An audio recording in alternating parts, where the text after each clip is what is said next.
Hello जय, कैसे हो? बढ़िया भैया। काफी महीनों के बाद मिल रहे हैं और हाँ। हमारी जो हिस्ट्री सीरीज चल रही थी उसको आज फिर से रिज्यूम करेंगे। पिछली बार हमने डिस्कस किया था गुप्त साम्राज्य का। और गुप्त साम्राज्य को जिनको खत्म करने का श्रेय मिलता है हुण, उनके बारे में बात करेंगे। तो हुणों के बारे में हमको क्या पता चलता है? शुरुआत से शुरू करते हैं कि क्या क्या सोर्सेज हैं कि उनको डिस्कस करते हैं। हुण को कंटेम्प्रेरी सोर्सेज क्या है और उसके बाद क्या उनके बारे में हमको पता चलता है, कौन थे, कहाँ से आए, पूरा। तो जैसे हमने जब कुषाण हिस्ट्री के बारे में डिस्कस कर रहे थे, तो हमने देखा था कि कुषाणों ने अपने बारे में कुछ नहीं लिखा था। उनके बारे में बाकी दूसरे लोग जिन जिन सिविलाइजेशंस को या जिन जिन एम्पायर्स को उन्होंने इफेक्ट करा, वो उनके बारे में लिख रहे थे। तो वैसा ही केस जो है ये हुणों के साथ भी है। और ये 200 साल का पीरियड है, 350 एडी से 550। हाँ, जब जैसे अगर हम इंडियन हिस्ट्री की बात करें, तो इनका इम्पैक्ट जो है वो हमको 380 एडी 388 एडी के अराउंड जो है इंडियन सब कॉन्टिनेंट में देखने को मिल गया था।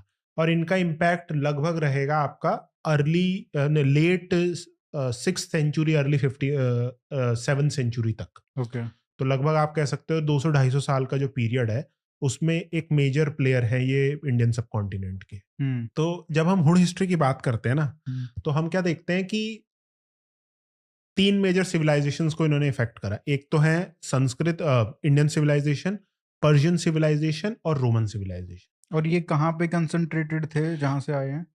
अब इनकी अर्ली हिस्ट्री बात करें ना, जैसे आपको जब हम डिस्कस करें थे कुषाण की, तो हमने कहा था कि भाई जो अर्ली कुषाण्स थे या जो सबसे ओरिजिनल जो ये थे, जब बाद में माइग्रेशन हुआ, तो सबसे पहले जो थे वो यूची कहलाते थे। हम्म। तो गांजू कॉरिडोर के पास रहते थे, उनको भगाया एक लोग जिनका नाम था ज्वांगनू। तो कुछ स्कॉलर्स का ये मानना है कि जो ज्वांगनू थे ना, ये बेसिकली ये अर्ली हुण थे।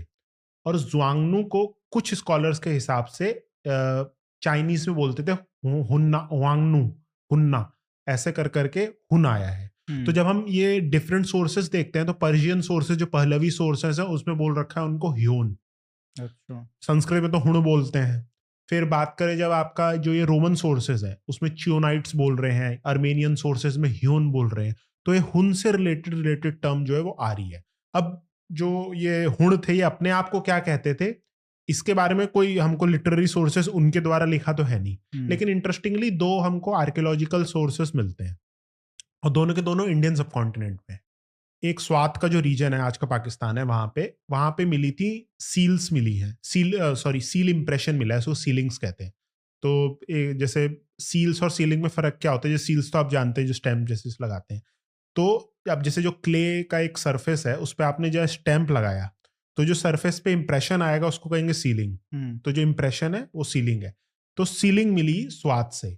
अब उसमें क्या है, उसमें बोल रखा है कि वो अपने आप को बोलता है मैं लॉर्ड हूं, कुशान शाह टर्म इस्तेमाल करता है, उगलार हंस का लॉर्ड हूं, और ग्रेट ऑफसियान ऑफ समरकंद। अब इसमें तीन चार जो टर्म्स हैं, तो जो ये आपकी उगलार हंस है, तो कुछ स्कॉलर्स के हिसाब ये जो ब्रॉडर हुण आइडेंटिटी थी या हुणानिक ग्रुप था, उसमें से एक क्लैन हुणों का हो सकता है। अच्छा। और कुशान शाह जो ये टाइटल लगा रहे हैं, बेसिकली जो कुशानों का टाइटल है ना, उसको ये अडॉप्ट कर रहे हैं for to legitimise their rule.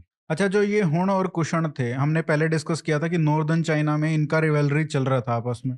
ठीक है, फिर ये आते हैं अपने इस एरिया से इंडिया में। कुषाण आते हैं क्योंकि उनको वहां पे बहुत दिक्कत हो रही थी रहने में, और ये सब माइग्रेट होके आते हैं, इधर अटैक करते हैं।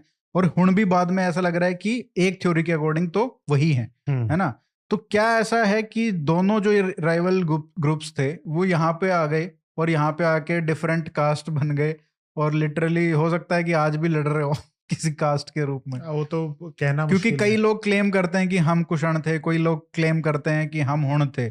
हम्म। और उन उन ग्रुप्स में आपस में बहुत आज भी कास्ट रिवलरी रहती है।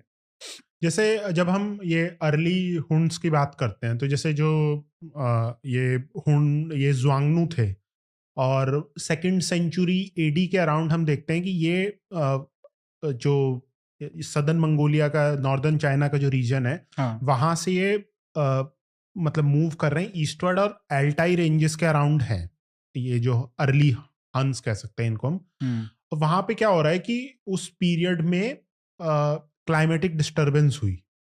और क्लाइमेटिक डिस्टर्बेंस क्या हुआ है कि टेम्परेचर स्कॉलर्स के हिसाब से एकदम से कम हुआ है और ये मतलब जो पूरा नोमैडिक कल्चर था उसके लिए कितना ये मतलब डिवास्टेटिंग इफेक्ट होता है इसका।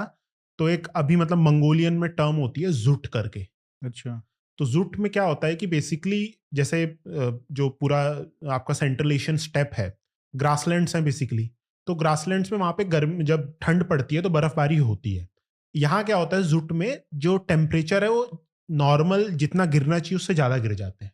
ओके। तो अब होता क्या है कि नॉर्मल से ज्यादा टेम्परेचर गिर गया, बहुत ज्यादा बर्फबारी हुई, फिर उसके बाद हल्का सा टेम्परेचर वार्म होते हैं तो जो बर्फ है वो हल्की हल्की पिघलनी शुरू होती है, फिर टेम्परेचर एकदम से फिर प्लमेट कर जाता है। तो उससे क्या होता है, दो लेयर हो जाती है बर्फ की, जो पहले गिरी थी वो एकदम कड़क हो जाती है, उसके ऊपर और बर्फ चली जाती है। अब नॉर्मल में क्या होता है कि जितने भी वहां के जैसे भेड़ हैं या फिर जो सेंट्रल एशियन स्टेप है वहां के जो घोड़े भी होते हैं, उनमें ये फीचर पाया जाता है कि वो घास को हटा के नीचे जो घास है वहां तक पहुंच के खा लेते हैं।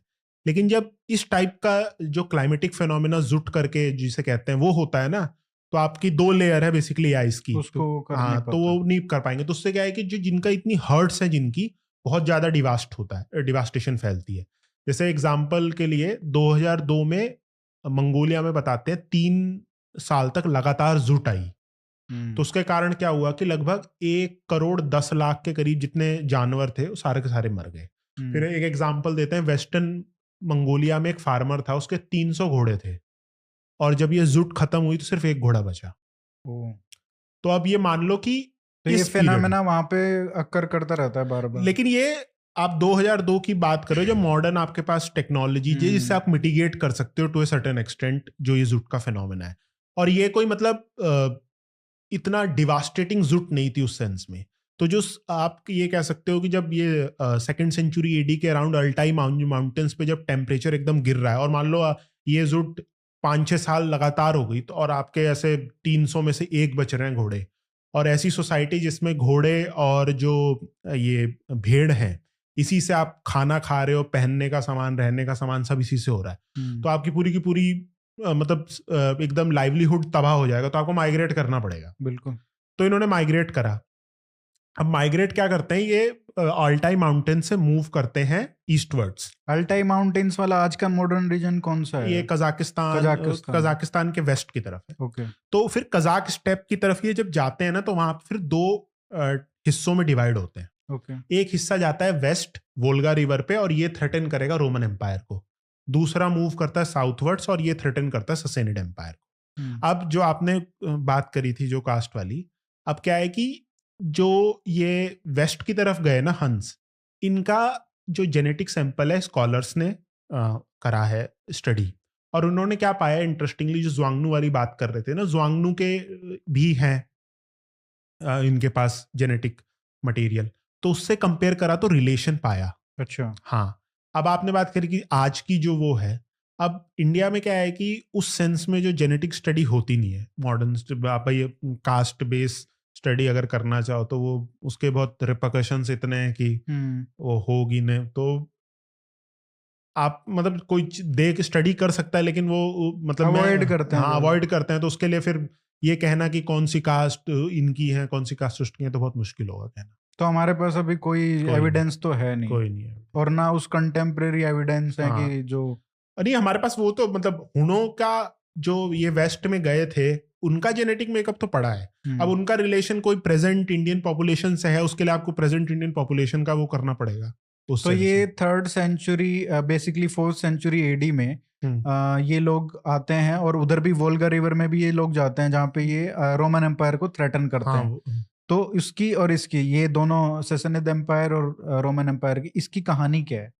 तो सैसनिड थ्रेटन करने की, हुनों की और इनकी बेसिकली आपका क्या है कि भाई इनको वहां पे जहां पे ये पहली जगह थे वहां पे आपको सारी का सारा लाइवलीहुड तबाह हो गया है।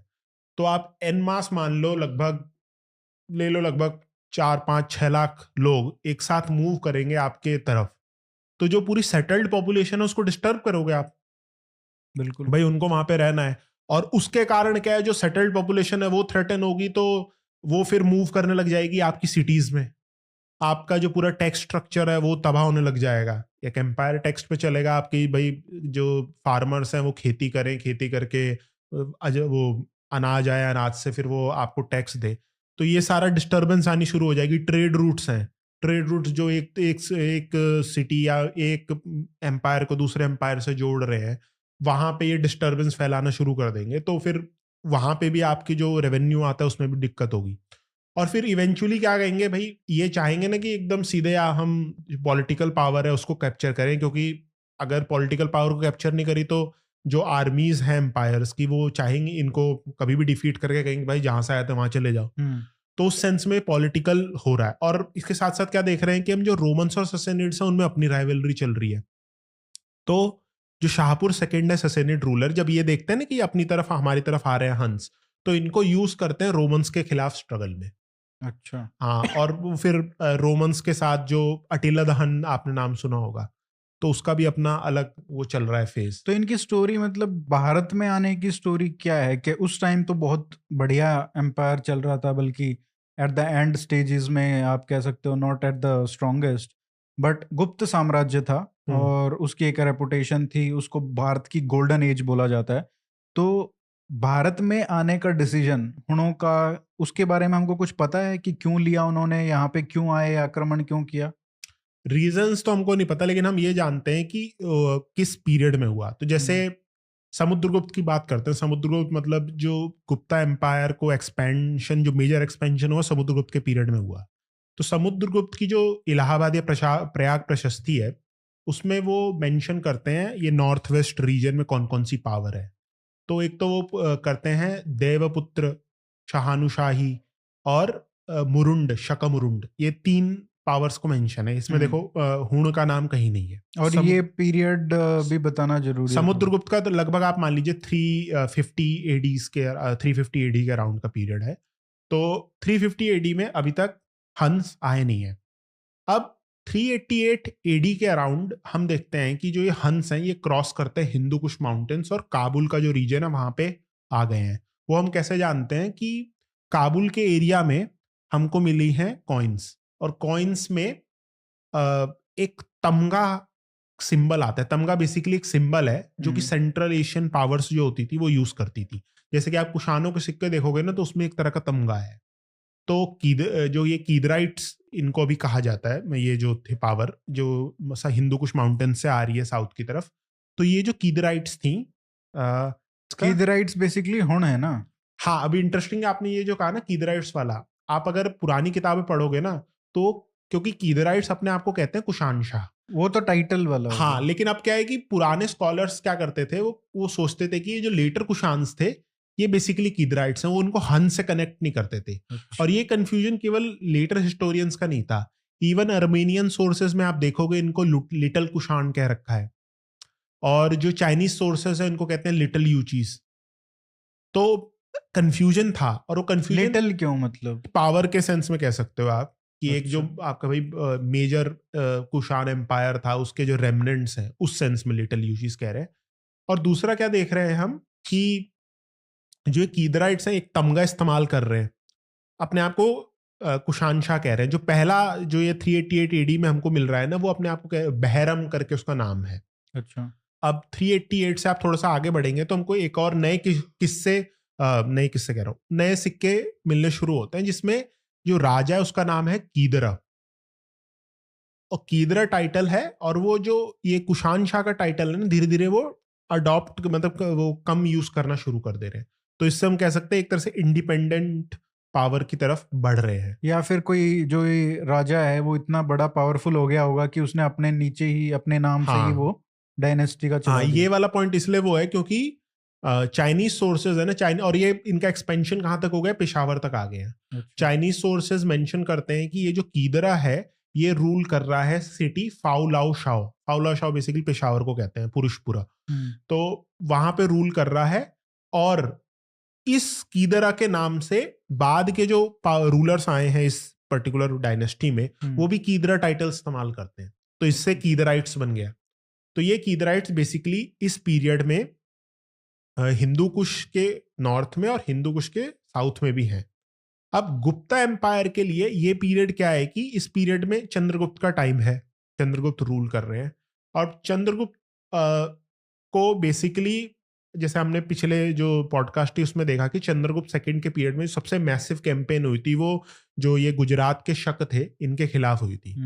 अब इसके गुजरात के शकों के खिलाफ जो मिलिट्री एक्सपेडिशन था चंद्रगुप्त सेकंड का, उस एक्सपेडिशन को करने के लिए इनको चाहिए घोड़े, गुप्तों को।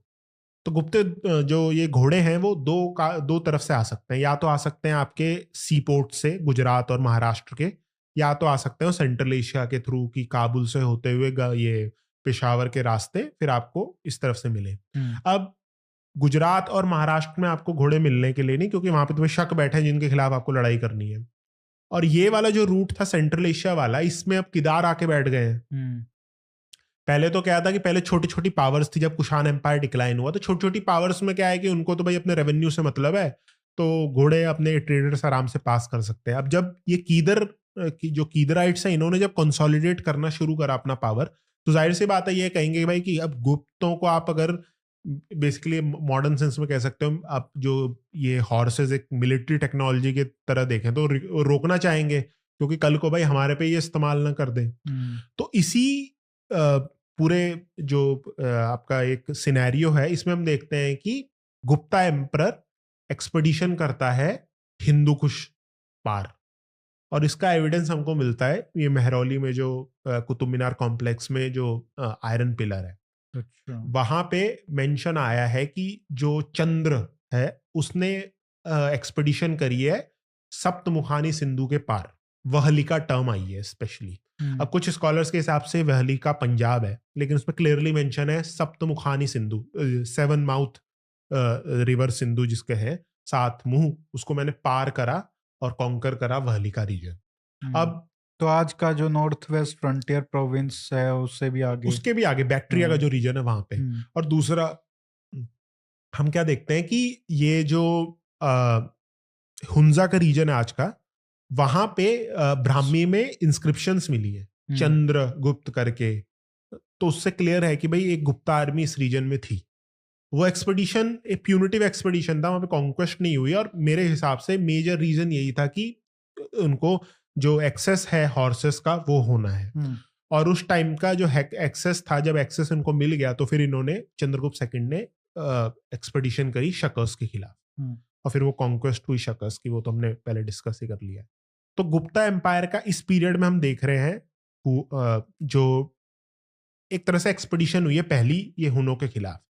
और चंद्रगुप्त के बाद जो कुमार तो उसमें क्या रहा, मतलब expedition, Was it a punishing expedition just to get horses, ये ट्रेड रूट खोलने के लिए? मेरे हिसाब से तो क्योंकि उसके बाद कोई कॉन्क्वेस्ट का तो हमको वो मिलता नहीं है, क्योंकि ना किसी जो गुप्ता सोर्सेज है उसमें मेंशन करा है कि वहां पे ना तो सिक्के मिले हैं हमको।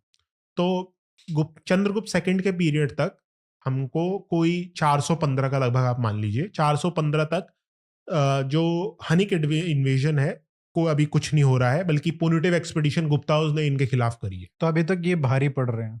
हाँ, अब जो 415 से लगभग 445-447 एडी का पीरियड है वो कुमारगुप्त का रेन है। कुमारगुप्त के रेन में गुप्ता एम्पायर पे कोई अटैक नहीं होता, ये किदराइत अपनी पावर कंसोलिडेट कर रहे हैं, ना पुनिटिव एक्सपेडिशन हो रही है, और कुमारगुप्त जो है अपनी पावर कंसोलिडेट हो रहा है गुप्ता एम्पायर का। अब जो सेकंड एक्सपेडिशन, ये जो हनिक जो थ्रेट है वो बढ़नी शुरू होती है लास्ट जो पीरियड है कुमारगुप्त का, उस पीरियड में घटोत्कच गुप्त है कुमारगुप्त का भाई, और स्कंदगुप्त कुमारगुप्त का बेटा, उनमें लड़ाई सिविल वॉर हो रही है। और इसी पीरियड पे हम देखते हैं कि जो हंस हैं, ये हुण हैं, ये आ गए हैं इंडिया की तरफ, और इसी के खिलाफ स्कंदगुप्त जो है वो एक्सपेडिशन मतलब एक्सपेडिशन नहीं, बेसिकली इस अटैक को डिफीट करने के लिए वो अपनी एक्सपेडिशन, ये मिलिट्री एक्सपेडिशन करते हैं। और इसका एविडेंस हमको मिलता है, भिटारी पिलर इंस्क्रिप्शन है इसकी स्कंदगुप्त की, तो उसमें मेंशन कर रखा है कि मैंने हुणों के खिलाफ ये करा और हुणों को जीता।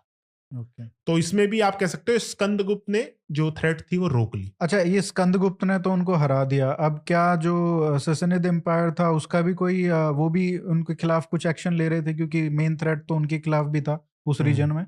लगभग ये जो लगभग 53 के अराउंड 2 साइमल्टेनियस एक्सपेडिशन होती है, और एक तरफ से जो ससेनिड एम्पायर है वो अटैक करता है वेस्ट की तरफ से, और ये जो गुप्ता एम्पायर है, स्कंदगुप्त जिसे लीड कर रहा है, वो अटैक करता है ईस्ट की तरफ से। अब एक स्कॉलर है हांस बेकर, उनका ये कहना है कि इस पीरियड में ये जो 2 अटैक हुए हैं, इस पीरियड में लगभग जो वेस्ट में क्या था कि अटीला द हन की डेथ होती है। अटीला द हन जो हमने डिस्कस करा था ना कि कैसे जो ये हनिक ग्रुप है, जब ये अल्टाई माउंटेन से कजाक स्टेप की तरफ जाते हैं तो एक ग्रुप तो वेस्ट की तरफ चले जाता है वोल्गा में, तो ये जो एक ग्रुप है वेस्ट की तरफ जाता है, ये आगे चल के इसका एक रूलर है अटीला, तो वो भी एक हुण राजा था। जब अटीला की डेथ होती है वहां पे, तो ये हांस बेकर का कहना है कि एक तरह से उस टाइम पे ये थ्रेट था कि यदि हमने इन किदारों को हमला करा दोनों एम्पायर के लिए, कोई ये ससैनिड्स और जो गुप्ता एम्पायर है, कि जो उनके जो दूसरे जो क्या आप कह सकते हो कि रिलेटेड ग्रुप है जो वेस्ट में पड़ा है अभी, वो इनकी मदद करने ना आ जाए। तो उस जो सिचुएशन है अटीला की डेथ के बाद, जब वहां पे जो हनिक ग्रुप है वो वीक हो रहा है यूरोप में, उसका फायदा उठाते हुए एक साइमल्टेनियस अटैक हो रहा है। अब हमको एविडेंस तो कोई नहीं मिलते, लेकिन इतना पता है कि दोनों जो पावर है ससेनिड्स और गुप्ता, वो साथ में अटैक कर रहे हैं। तो ये भी हो सकता है कि क्या पता कोई कोऑर्डिनेशन लिया हो कि एक तरफ से हम करते हैं, एक तरफ से तुम अटैक करो, और अटैक ये करते हैं तो और पूरा का पूरा जो केदराइट पावर है वो साफ हो जाती है। लेकिन अब नुकसान, मतलब इसका जो इफेक्ट होता है वो ये होता है कि यहाँ पे एक ग्रुप तो कीदराइट्स हंस का चला गया, अब दूसरा एक ग्रुप आ जाता है जिसको कहते हैं हेप्थलाइट्स या हेप्थल हंस। ये क्या है? ये कहाँ से आते हैं और कौन ये है? वही सेंट्रल एशिया से आ रहे हैं, सेंट्रल एशिया से आ रहे हैं।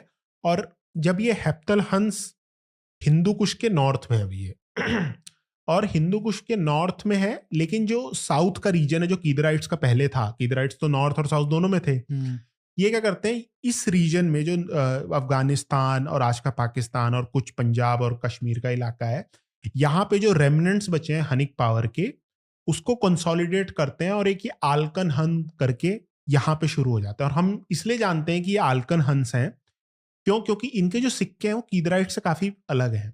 पहली बात तो जो तमगे की हमने बात करी थी, जो इनका तमगा था कीदराइट्स का और आल्कन का, वो अलग है। और दूसरा हम देखते हैं इनके सिक्के जो है ना, जो कीदराइट्स के सिक्के थे वो मॉडल्ड थे कुशान और ससेनिड्स के, बेसिकली ससेनिड्स के सिक्कों जैसे, जिसमें जो राजा है वो एक मतलब उसने क्राउन पहन रखा है और वो सब है। अब इंटरेस्टिंगली जो इनके सिक्के हैं आल्कन हंस के, इनके सिक्कों में जो इनकी जो चेहरा दिखा रखा है राजा का, वो दिखा रखा है जिसमें जिसका जो स्कल है उसको इलोंगेटेड स्कल बोलते हैं। वो बेसिकली अपनी स्कल को इलोंगेट करते थे जिससे कि वो और भयानक दिखे। तो ये आल्कन पावर यहाँ पे हेप्थलाइट्स के सपोर्ट के कारण यहाँ पे जो है कि एमर्ज हो रही है। और ये बेसिकली आपका लगभग जो पीरियड है आप कह सकते हो ये end of 5th century AD है, तो 480 टू 490 टू 500 के अराउंड का। ठीक है। तो इसमें हम क्या देख रहे हैं कि 4 बेसिकली जो आल्कन कन्फेडरेसी एक तरह से बन रही है ये नॉर्थ वेस्टर्न इंडियन सब कॉन्टिनेंट में। गांधार में है, उसका नाम है खिंगिला, स्वात में है जावुखा, फिर झेलम में है मेहम, और पंजाब का जो रीजन है वहां पे एक रूलर है जिसका नाम है तोरमाण। अब ये जो 490s का जो पीरियड है, इसमें हम क्या देख रहे हैं कि जो खिंगिला है वो बेसिकली इन चारों जो कन्फेडरेसी है उसमें मेन पावर इसके हाथ में। और जैसे जैसे 500 एडी क्लोज आता रहता है, तोरमाण जो है वो एमर्ज करता है प्रोमिनेंट लीडर। और वो हम इसलिए कह सकते हैं क्योंकि जो ये 500 एडी के आसपास के जो सिक्के हैं ना, उसमें तोरमाण अपने लिए टाइटल इस्तेमाल करने लग जा रहा है, महाराजाधिराज, रजतिराज। तो ये कि मैं दिखाने के लिए कि भाई मैं इन राजाओं से सबसे ऊपर हूँ। और ये श्वेत हुण कौन थे जो कई बार मेंशन आता है? हाँ, संस्कृत सोर्सेज में जैसे अगर आप देखें ना, तो यदि हम ब्रॉडर संस्कृत सोर्सेज की बात करें तो हुण से रिलेटेड 2 टर्म आती है, हार हुण और श्वेत हुण। कभी कभी हल हुण और सित हुण भी आ रखा है। तो सबसे पहला मेंशन इंटरेस्टिंगली हार हुण का स्पेशली आया है महाभारत में।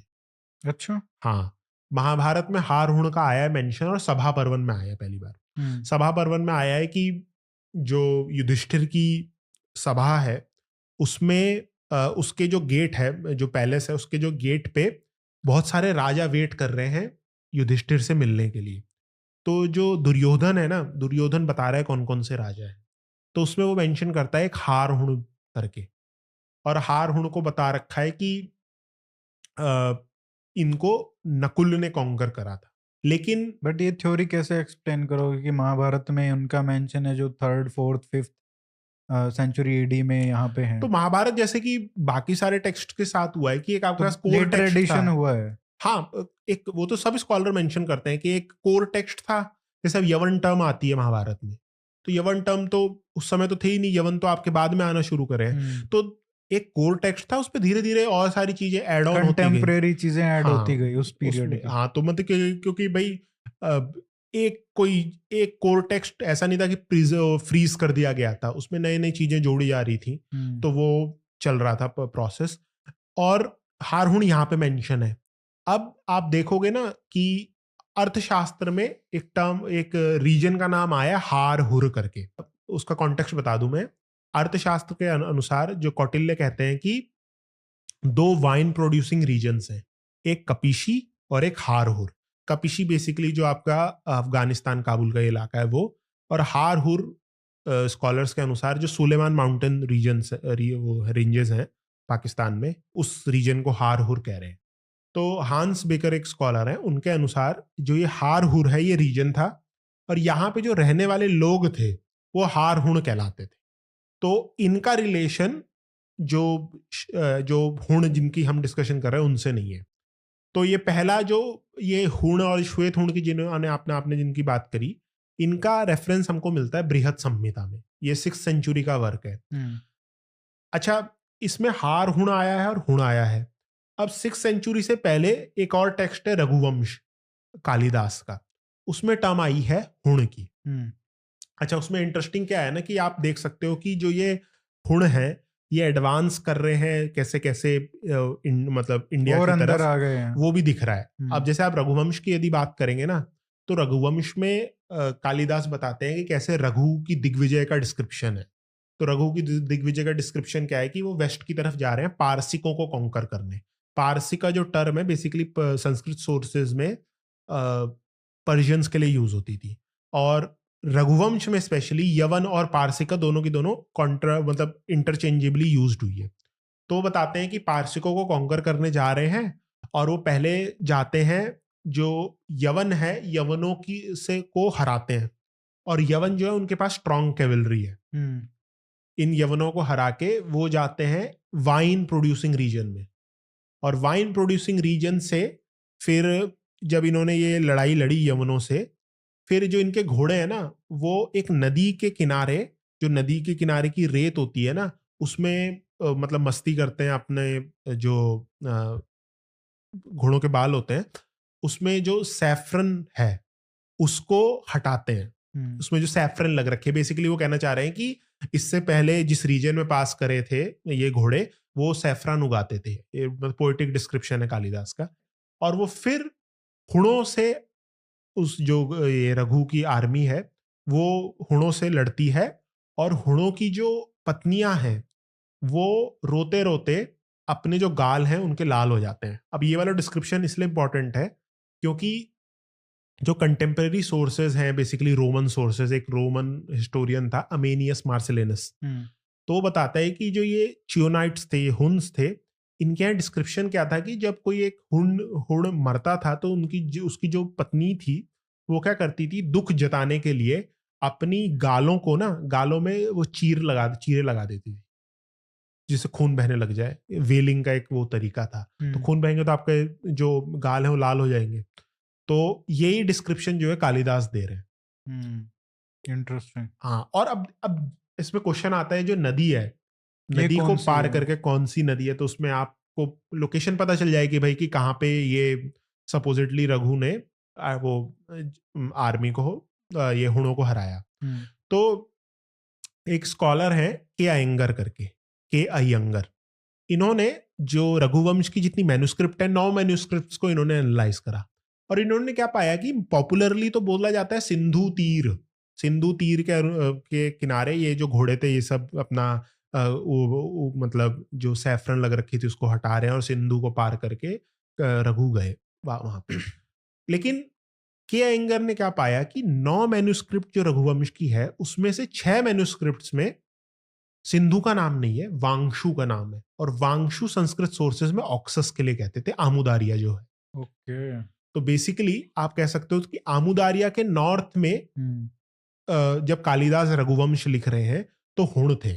और ये रघुवंश और ये रघु की जो दिग्विजय है ना, कुछ स्कॉलर्स का मानना है कि इसका मॉडल गुप्त रूलर थे।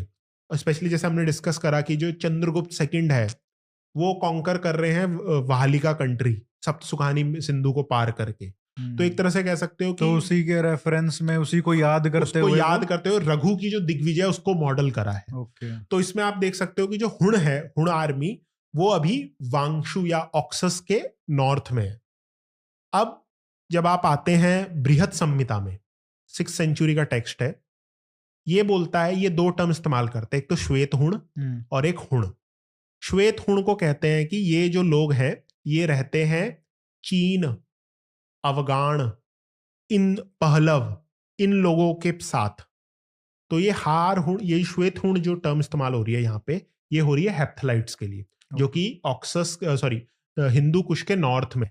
लेकिन जब ये हुण टर्म की बात करते हैं तो हुण के लिए कहते हैं, जो बृहत संहिता है वराहमिहिर की, ये बोलते हैं जो हुण है ये लोग रहते हैं सैंधव और साल्व लोगों के बीच में।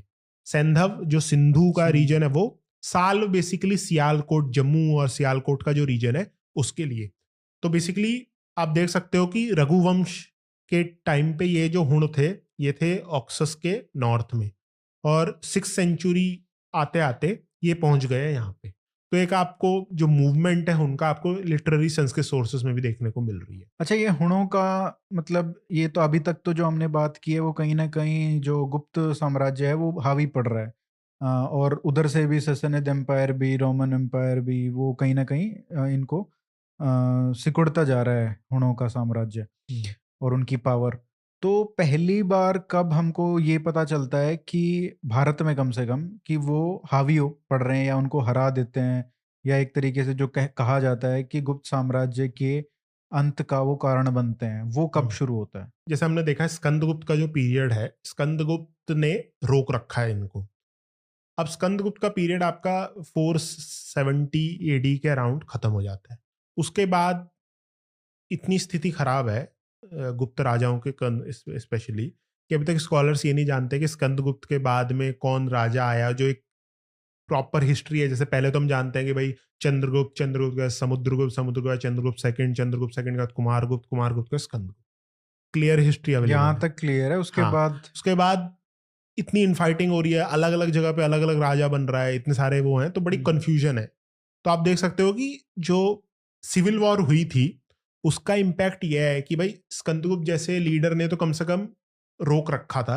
स्कंदगुप्त के बाद जो एम्पायर है वो डिक्लाइन की तरफ, कमजोर की तरफ जा रहा है, और इसका फायदा उठा रहे हैं ये जो आल्कन हंस हैं। तो हमने देखा कि 500 एडी के आसपास के करीब जो ये 4 हैं, जवुख, मेहम, खिंगिला और तोरमाण, ये जो 4 लीडर हैं आल्कन हंस के, इनमें से एक जो है तोरमाण, वो अपनी प्रोमिनेंस स्टैब्लिश करने में सफल रहता है। और ये अब क्या करता है, ये सोचता है कि अब भाई अब मेरा टाइम आ गया है कि गंगा वैली की तरफ जाने का, क्योंकि गुप्ता एम्पायर तो क्रम्बल कर रहा है। तो सबसे पहले ये मेन जो उसका अभी टारगेट है वो है मथुरा। तो मथुरा की तरफ आता है, मथुरा कॉन्क्वेस्ट हो जाती है मथुरा की। मथुरा क्यों? मथुरा ऐसा रीजन है ना कि मथुरा से आपके पास 2 रास्ते हैं। पहला रास्ता तो है कि आप गंगा वैली की तरफ चले जाएं, सीधे बंगाल की तरफ आप उतरेंगे, और दूसरा है कि आप फिर सेंट्रल एशिया में चले जाएं। क्योंकि आप ये, इसकी इंपॉर्टेंस इसलिए भी इंपॉर्टेंट है मथुरा, क्योंकि हमेशा से मथुरा का आसपास का जो रीजन है वो बेस रहा है। क्योंकि कुषाणों की यदि हम बात करें, कुषाणों के लिए इसकी सेकंड एक तरह से कैपिटल थी, सेकंड कैपिटल कह सकते हैं, या जो मल्टीपल कैपिटल्स में से एक कैपिटल थी।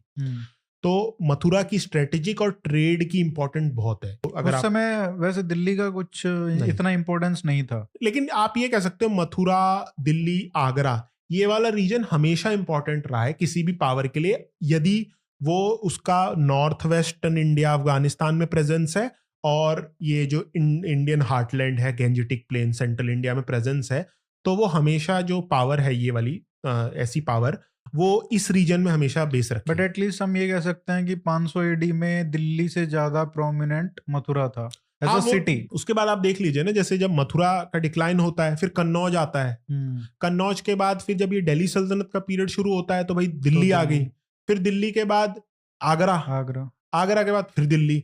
तो इसी रीजन में घूम रहा है, क्योंकि आप जो एम्पायर्स हैं आप देख लीजिए, दिल्ली सल्तनत की बात करोगे तो भाई इनका भी आपका अफगानिस्तान से लेके सेंट्रल इंडिया, गेंजेटिक प्लेन्स में कॉन्क्वेस्ट थी। तो ये पर्टिकुलर जो आगरा, मथुरा, दिल्ली का जो रीजन है, इससे आप दोनों के दोनों इलाकों में लगभग अपनी एक सेंट्रल प्लेस की तरह है। तो यहाँ पे तोरमान अभी मथुरा में है, मतलब इसके पास दो ऑप्शन है, या तो जा सकता है गंगा वैली की तरफ और या तो जा सकता है सेंट्रल इंडिया की तरफ।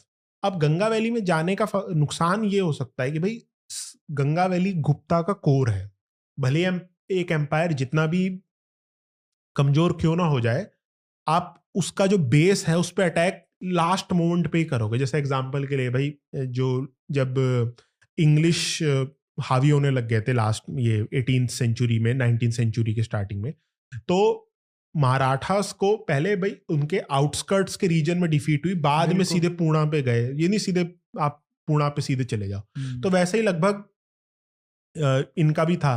तो तोरमान ने भी ये फैसला करा। और दूसरा क्या था कि यदि वो गंगा वैली को छोड़ के कॉन्कर करता है सेंट्रल इंडिया, तो वो टारगेट कर सकता है वेस्टर्न ट्रेड, बारू कच्छ के अराउंड वो जो पोर्ट सिटी है। तो पूरी वेस्टर्न ट्रेड, सेंट्रल इंडिया अपने आप में, विदिशा जो है वो बहुत पॉलिटिकली और रेवेन्यू के मामले में बहुत इंपॉर्टेंट प्लेस है। और जब ये सब हो रहा है तो शाक वो खत्म हो चुके हैं। हाँ, शाकों को तो ये कुमारगुप्त के टाइम पे तो पूरा कॉन्कर कर लिया था, तो थ्रेट तो उस सेंस में है नहीं। और ये रीजन भाई आपका गुजरात, महाराष्ट्र का रीजन वैसे भी ट्रेड के हिसाब से बहुत इंपॉर्टेंट था, तो ये गुप्तास के अंदर ही आ गया था। हाँ, और अब ये अटैक कर रहे हैं। हाँ, लेकिन इस टाइम पे इस रीजन में गुप्ता अथॉरिटी उतनी थी नहीं। गुप्ता वैसे वो एक कह सकते हैं नाम के रूलर थे, समझ ले, वो मानते भी होंगे, लेकिन इस सेंस में उतनी नहीं थी। तो ये क्या करता है, तोरमान डिसाइड करता है कि भाई सेंट्रल इंडिया से अब बारू कच्छ जाना है मेरे को। तो ये ट्रेड रूट कौन सा लेता है? मोस्ट प्रोबेबली मथुरा से आप यमुना नदी पकड़ के सीधे चलते रहिए, फिर कालपी आइए, कालपी से आप क्रॉस करके बेतवा रिवर जो है उसके साथ साथ बेतवा वैली से आप जाएंगे सीधे। बेतवा पकड़ते पकड़ते चले जाओ, आपको विदिशा पड़ेगा। Vidisha capital, is another major centre for trade. Vidisha के नॉर्थ में, मतलब आप कालपी से अगर आ रहे हैं ना, तो बेतवा रिवर को बीना नदी जाके मिलती है।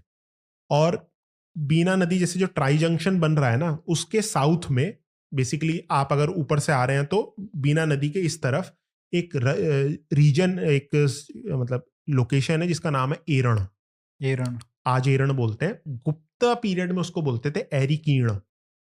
ये एक विषय था गुप्ता एम्पायर का, आप एक डिस्ट्रिक्ट टाइप की कह सकते हैं। और गुप्ताओं के लिए काफी इंपॉर्टेंट था एरण, क्योंकि आप एक तरह से ये कह सकते हैं, जैसे दिल्ली की बात करते हैं ना भाई, दिल्ली में जो भी अटैक हुए सबसे पहले आप पानीपत में, वहां पे बैटल्स होती थी कि दिल्ली के नॉर्थ में, तो आपको वहां पे आपको एम्पायर, मतलब जो भी पावर है दिल्ली में, वहां पे डिफेंड करने के लिए रहेगी। तो एक तरह से आप कह सकते हो विदिशा को डिफेंड करने के लिए एरण में थे या एरिकीर्ण में थे। तो बीना नदी क्रॉस करोगे तो आएगा एरण। और अभी आप अगर लोग, मतलब जो व्यूअर्स हैं वो अगर सर्च करेंगे एरण को, तो आप देखोगे ना, नदी जो है बीना नदी एक यू बना रही है। तो यू बन रहा है, तो यहाँ जो ये यू का जो ऐसे है, उसमें पूरा का पूरी लोकेशन वो है वहां पे। तो बेसिकली उनको रिवर भी क्रॉस करनी पड़ेगी, and then they will have to face the attack. 3 side से रिवर है। तो अब ये जब तोरमान आता है, क्रॉस करता है रिवर, तो एरण में होती है लड़ाई। और एरण, जैसे मैंने बताया कि समुद्रगुप्त की इंस्क्रिप्शन है, समुद्रगुप्त वो कहते हैं स्वभोग्य नगर है वहां पे। बेसिकली एक imperial palace, pleasure city type का। तो वहां पे लड़ाई होती है। उसका एविडेंस हमको कैसे मिलता है? एरण में रिलीजियस कॉम्प्लेक्स गुप्ताओं ने बनवाया था भगवान विष्णु के लिए।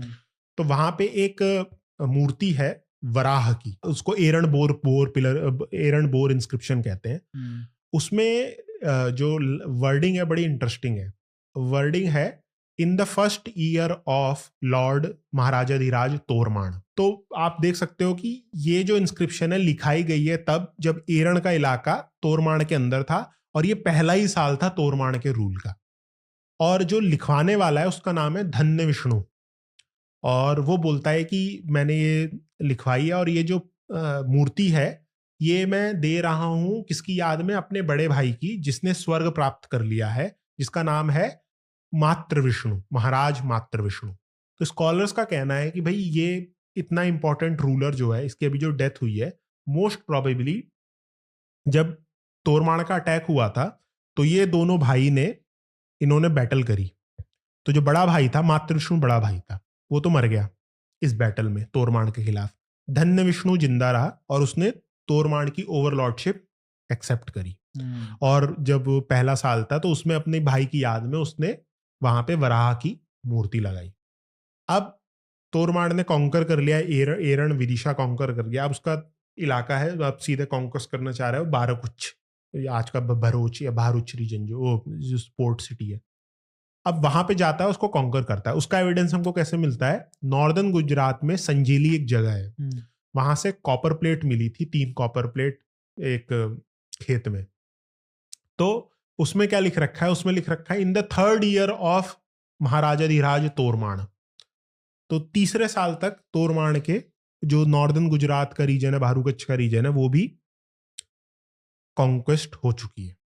तो अब तोरमाण के पास सेंट्रल इंडिया उसने कॉन्कर कर लिया है और पूरा जो नॉर्थ वेस्ट है वो भी है कॉन्क्वेस्ट। गंगा वैली बची पड़ी है। अब गंगा वैली क्या है कि भाई जब आपके पास सेंट्रल इंडिया आ गया है तो हमेशा थ्रेट तो है कि ये जो गुप्ता है अगर काउंटर अटैक करके कट कर सकते हैं आपको ऊपर से, क्योंकि नॉर्थ वेस्टर्न इंडिया से ही तो इनके सारे घोड़े वगैरह सप्लाईज वगैरह आ रही होंगी। बिल्कुल। तो अब तोरमाण सोचता है कि अब टाइम आ गया है कॉन्कर करने का गंगा वैली। तो गंगा वैली पे अटैक करता है और सबसे पहली जो टारगेट होता है वो था कौशाम्बी, वो प्रयाग के पास में है। और कौशाम्बी जैसे हमने देखा कि गुप्ताओं के लिए बड़ी इंपॉर्टेंट सिटी है। क्यों? क्योंकि समुद्रगुप्त की जो प्रशस्ति है वो वहां पे थी और मेरे हिसाब से ये कैपिटल भी हो सकती है गुप्ता एम्पायर की। अगर कैपिटल ना भी हो तो इम्पोर्टेंट एक एक इम्पोर्टेंट शहर था।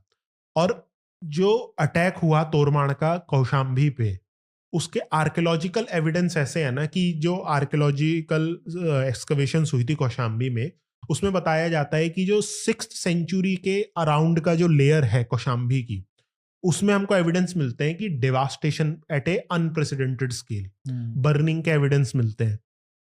दूसरा क्या पता चलता है कि बर्निंग के साथ साथ जो डिफेंसेस थे कौशाम्बी के, जिसकी जो बिगिनिंग थी वो जनपद पीरियड से है, लगभग आपके 1000 साल पुरानी, वो इस पीरियड में तोड़ी गई और इसके बाद रिपेयर नहीं हुई कभी। तो Kaushambi as a city was abandoned. इतना रिस्ट्रिक्शन था। और दूसरा क्या है कि इसके साथ साथ हमको और क्या मिलता है, एक बार्ब्ड एरोस कहते हैं। तो एक तो एरो, तीर तो बेसिकली सिंपल एक त्रिकोण मतलब ट्राइंगल टाइप का होता है। तो डबल ट्राइंगल टाइप के कुछ एक बार्ब्ड वो जो एरो हेड्स होते हैं वो हमको मिले हैं कौशाम्बी से। और ये एरो हेड्स ऐसे हैं कि कंप्लीटली एक यूनिक एरो हेड्स हैं जो कि इससे पहले कभी भी इस रीजन में नहीं यूज हुए थे। तो मोस्ट प्रोबेबली ये जो हंट्स थे जब ये आए थे तो इन्होंने अटैक करते समय इनको यूज करा था। अब दूसरा आप ये कहेंगे कि चलो ठीक है, जो डिस्ट्रक्शन हुई है मान लेते हैं कि हुई थी, अब हम कैसे कह सकते हैं भाई तोरमाण ही था जिसने डिस्ट्रक्शन करी है? तो उसके लिए हमको एविडेंस मिलता है जो कौशाम्बी में एक बुद्धिस्ट मॉनेस्ट्री थी जिसका नाम था घोषिताराम। इस मॉनेस्ट्री में डिस्ट्रक्शन हुआ, उसका एविडेंस हमको आर्कियोलॉजिकल एविडेंस मिलते हैं। वहां पे हमको क्या हुआ, एक सील मिली है घोषिताराम मॉनेस्ट्री की। उसमें किसी ने उस सील को फिर से रीस्ट्रक करा है और उसमें 4 लेटर हैं, तो र म। अच्छा। हाँ, तो उसमें मतलब वो दिखा रहा है कि भाई अब मैंने कॉन्कर कर लिया है साथ में। और एक क्ले सील भी मिली है उसी मॉनेस्ट्री से। कुछ स्कॉलर्स का मानना है कि नकली सील है, लेकिन तब भी इंपॉर्टेंट है। क्यों? क्योंकि उसमें आ रखा है हुणराज टर्म आई है। तो हम कह सकते हैं कि भाई क्लियरली कौशाम्बी पे कॉन्क्वेस्ट हुई थी और कौशाम्बी को तबाह कर दिया था इन्होंने। और उसके बाद फिर ये जाते हैं, इनका नेक्स्ट टारगेट होता है वाराणसी। और वाराणसी की जो कॉन्क्वेस्ट है उसका एविडेंस हमको मिलता है मंजूश्री मूलकल्प में, कि वहां पे वो मंजूश्री मूलकल्प में बताया गया है कि 7th century, mid 7th century या 8th सेंचुरी का टेक्स्ट है वो। तो उसमें बताते हैं कि वेस्ट की तरफ से एक पावर ने अटैक करा था और जो गुप्त राजा था, गुप्त राजा को उसने मतलब सब्सिडियरी बना दिया था अपना। ओके। अब जैसे यहाँ पे लड़ाई हो रही है गुप्ताओं के खिलाफ और गुप्ता क्लियरली हारे हैं, लेकिन इसमें ये नहीं, वो आप ये कह सकते हो कि जो तोरमाण था, तोरमाण का एम ये नहीं था कि वो गुप्त साम्राज्य को एकदम तबाह कर दे, वो उसको टेक ओवर करना चाहता था। टेक ओवर क्यों करना चाहता था कि पहली बात तो ट्रिब्यूटरी बन जाए ये गुप्ता एम्पायर, लेकिन ये रहे कि हाँ भाई गुप्ता एम्पायर मेंटेन्ड है। उसका एग्जाम्पल मैं ऐसे दूंगा, जैसे उसका एक रीसेंट एग्जाम्पल हमको मिलता है 18th सेंचुरी में, जब बैटल ऑफ बक्सर हुई तो अंग्रेज जो ईस्ट इंडिया कंपनी थी उसने हरा दिया क्लियरली ये जो अवध था, और मुगल शाह आलम नाम का था लेकिन था तो मुगल एम्परर। तो हारने के बाद भी ये वो जो ईस्ट इंडिया कंपनी थी, ऐसा नहीं था कि शाह आलम को मार दिया या डिसमिस कर दिया, उसको भाई इलाहाबाद में रखा था अपनी प्रोटेक्शन में।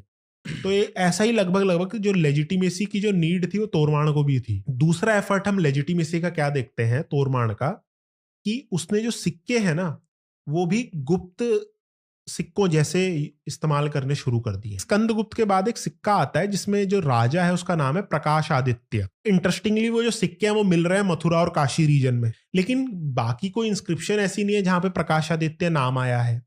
तो कुछ स्कॉलर्स का ये मानना था कि स्कंदगुप्त के बाद एक रूलर था पुरुगुप्त, तो ये पुरुगुप्त से रिलेटेड रहा होगा। A.S. आर्टिकर है, अश्विनी अग्रवाल की एक इंपॉर्टेंट किताब है rise and fall of the Gupta empire, उसमें भी वो कहती है प्रकाश आदित्य जो है ये पुरुगुप्त रहा होगा, उसका दूसरा नाम था। अब के 1990 में एक ऑस्ट्रियन स्कॉलर थे जिनका नाम था रिचर्ड गॉबल। उन्होंने एक आर्टिकल लिखा, उनके हिसाब से उनका ये कहना था कि भाई ये जो सिक्के हैं ना इसको आप एनालाइज करोगे यदि, तो ये बाकी जो गुप्त राजाओं के सिक्के हैं उनके जैसे नहीं है, उससे हल्का सा अलग है। तो उनकी बात को इतना ध्यान नहीं दिया गया क्योंकि वो भाई ऑस्ट्रियन थे, और दूसरी बात तो जर्मन में लिख रहे थे अपना पेपर। लेकिन 2015 में एक पेपर आया पंकज टंडन के द्वारा royal Asiatic society, journal of royal Asiatic society में। तो उसमें उन्होंने एनालाइज करा ये प्रकाश आदित्य जो राजा है उसके सिक्कों का। तो उन्होंने क्या देखा कि जो ये सिक्का है इसमें बेसिकली दिखा रखा है कि घोड़े पे एक राजा है, वो एक लायन को मार रहा है, टाइगर है लायन जो भी है उसको मार रहा है। अब इसको कहते हैं हॉर्स लेयर टाइप करके। ऐसे सिक्के गुप्त राजाओं के भी सिक्के हैं, बाकी जो गुप्त राजा हैं उनके भी सिक्के हैं, लेकिन जो बाकी गुप्त राजाओं के सिक्के हैं उसमें गरुड़ सिंबल कभी इस्तेमाल नहीं होता, और गरुड़ गुप्ताओं का सिंबल था। लेकिन ये जो प्रकाशादित्य का सिक्का है इस पे गरुड़ सिंबल आ रहा है। और दूसरा, आप जब उसमें जो चेहरा है वो देखोगे इस रूलर का, वो बहुत डिफरेंट है गुप्त राजाओं के जो चेहरे के डिस्क्रिप्शन से। फिर जिस तरह से जो लेजेंड लिख रखा है सिक्के में, वो तोरमाण के जो आप सिल्वर सिक्के देखोगे वैसा है। और तोरमाण का जो सिल्वर सिक्का है वो उसने कॉपी कर रखा है स्कंदगुप्त के सिक्कों से। इवन जो कॉपर का सिक्का है तोरमाण का, वो भी गुप्तों के कॉपर के सिक्कों का कॉपी है। तो प्रकाश आदित्य, पंकज टंडन के हिसाब से उनका एनालिसिस था कि ये जो सिक्का है ये बेसिकली तोरमाण ने इशू करवाया था। और तोरमाण, इंटरेस्टिंगली तोरमाण के जितने भी सिक्के हैं ना उसमें जो आल्कन सिंबल, तमगा की जो हमने बात करी थी, वो कहीं अपीयर ही नहीं होता। वो अपने आप में आल्कन भी नहीं कहता। अच्छा। बाकी जो खिंगिल विंगिल थे जब से पहले थे, वो अपने आप को अपने आप को क्या कहते थे? वो अपने आप को प्रकाश आदित्य बता रहा है। अच्छा। वो अपनी गुप्ताओं से लेगेसी जोड़ रहा है। तो क्या मतलब, जैसे हमने कुषाणों के बारे में देखा था कि वो हिंदुआइज हो गए थे ओवर द पीरियड, तो क्या ये फेनोमेना हमको हुणों के साथ भी देखने को मिलता है? हाँ, ये तो तोरमाण का बेसिकली आपको पूरा का पूरा देखने को मिल रहा है कि तोरमाण में क्लियर अटेम्प्ट है कि वो अपने आप को गुप्त राजाओं जैसा दिखाने की कोशिश कर रहा है। गुप्त का तो ठीक है, लेकिन रिलीजियसली सिंबल्स, जैसे कुषाणों के मामले में हमने देखा कि वो टाइटल्स जो यूज कर रहे हैं। जैसे तोरमाण की यदि बात करें तो हमको इंस्क्रिप्शनल एविडेंस मिला है जिसमें वो कि बुद्धिस्ट मॉनेस्ट्री को सपोर्ट कर रहा है, वो मिला है आपको पाकिस्तान के रीजन में। लेकिन आप देखोगे घोषिताराम जो मॉनेस्ट्री है कौशाम्बी में, उसने उसको तबाह भी करा है। तो उस सेंस में वेग है, लेकिन जब हम तोरमाण के बेटे की बात करते हैं मिहिर कुल की, तो उसमें तो क्लियर था। हाँ तो वही ना, मतलब they are as a dynasty वो इवेंचुअली वहां पे पहुंच गए ना। मिहिर कुल की जैसे आप बात करोगे तो मिहिर कुल के सिक्कों में बैल की आती है। वही मैं कह रहा फिर हूँ। वो उसमें लिख रखा है जयतु वृषः। वृषः बैल को कहते हैं, बैल भगवान सिंबल, भगवान शिव का प्रतीक है। और दूसरा क्या है, इंटरेस्टिंगली मिहिर कुल की यदि आप बात करोगे तो मिहिर कुल की एक ग्वालियर इंस्क्रिप्शन है। मिहिर कुल उसमें मेंशन करता है कि मेरा जो सर है वो किसी के सामने नहीं झुका, केवल भगवान शिव के सामने। अच्छा। हाँ हाँ तो वही मैं, मतलब जैसे कुषाणों ने किया वैसे ही हुणों का भी एक तरीके से सेल्फ कन्वर्जन हो गया। हाँ, तो ये हमको देखने को मिल रहा है। अब तोरमाण के साथ क्या है, लेजिटिमाइज करने की वो कोशिश तो कर रहा है। और जैसे हमने ईस्ट इंडिया कंपनी का देखा, तो ईस्ट इंडिया कंपनी के साथ भी ये था भाई, मुगल एम्पायर को रखना है। और मुगल एम्पायर को, ये गुप्त एम्पायर के लिए, जैसे Mughal empire East India Company के लिए, वैसे तोरमाण के लिए भाई गुप्त एम्पायर है कि मैं रखूंगा, अपना लेजिटिमाइज करता रहूंगा। अब 19th सेंचुरी 18th सेंचुरी में ये हुआ कि जो इंडियन पावर्स थी वो धीरे धीरे मतलब इतनी वीक होती रही कि ईस्ट इंडिया कंपनी ने डोमिनेट कर लिया, लेकिन ऐसा तोरमाण के साथ नहीं हुआ। तोरमाण के साथ हम देखते हैं कि जो ये रीजन है, स्पेशली सेंट्रल इंडिया, यहाँ पे डिस्टरबेंस होनी शुरू हुई है। और डिस्टरबेंस हो रही है, उसका कारण हमको फिर से एरण में मिलता है। क्या? एक पिलर इंस्क्रिप्शन है जिसको कहते हैं एरण सती पिलर इंस्क्रिप्शन कर। उसमें क्या है कि वो जो पिलर है उसमें हमें बताया गया है कि ये कमेमोरेटिव पिलर है जो कि कमेमोरेट कर रहा है एक व्यक्ति है गोपराज। और गोपराज की जो डेथ हुई है वो हुई है एक बैटल में, जिसमें जो बैटल जब हुई थी तो उसके साथ एक व्यक्ति था जिसका नाम था भानुगुप्त। अब ये हमारे पास इंफॉर्मेशन है इस पिलर से कि एक बैटल हुई 191 ऑफ द गुप्ता एरा में, जिसमें गोपराज मर गया। और गोपराज के मरने के बाद जो उसकी पत्नी थी उसने सती परफॉर्म कर ली।